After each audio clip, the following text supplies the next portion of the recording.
Hi, I'm Michelle Hardy, and I wanted to talk to you about the components of a good book. When you are fleshing out your characters for your book, you want to make sure that the reader can relate to the character. A lot of people see themselves as the characters, whether they're good or bad, mean or so sweet.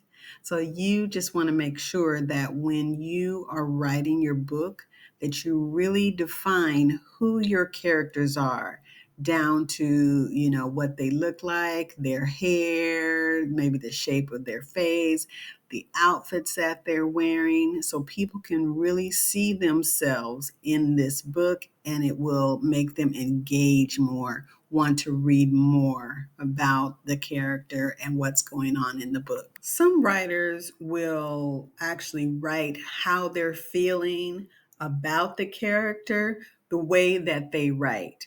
They will pin or coin this person as a bad person or a good person. And that's basically just to kind of give you an idea of who this person is, but you will get a feeling for how they felt about the person because of how much emphasis they put on it.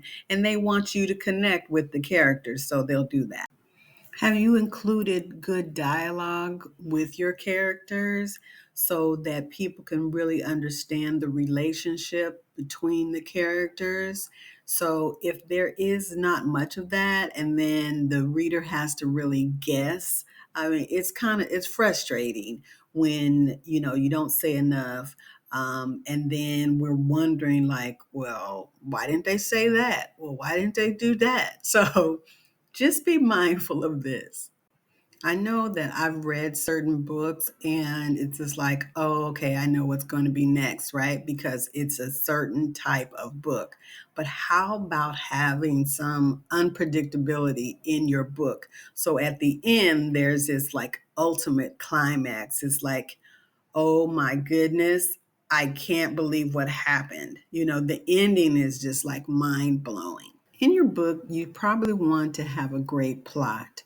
I remember I was reading this book called Black Cake, and in every chapter, there was just something it's like, oh my God, and it was leading up to something else, and it was, oh my God, and what else is next? I can't wait. I can't wait to finish this book, right? And then at the end, it was just the ultimate. It's just like, what? This person was actually this person. So they just kept us anticipating and wanting more and to hurry up and read the book so we could find out who was this person. And it turned out to be a whole person that had been in the book the whole time. And so this is what I mean by you really want to just kind of get the reader to have some type of emotion about the characters. And if you really flesh them out well, then they will be so engaged. They will feel like they are a part of this book and this story that you're telling. You want to create a little bit of tension, some emotion, something that's going to help your reader understand each character that you have in your book. So write in such a way that I know who you're talking about. Like I've been friends with this person. I can really see them. I can visualize who they are, their personality, how they engage with others. You want some unpredictability, but because of who you've defined this person to be, you know how they're going to be with another character in the book. And it's just kind of like there's this anticipation. It's just like, oh my God, you're angry because you know what they're going to do. Or it's just like there's emotion you feel for the underdog in the book. Sometimes we'll be so focused on the actual character that we will forget about the room, the setting, describing what time period it was and what was happening during that time period.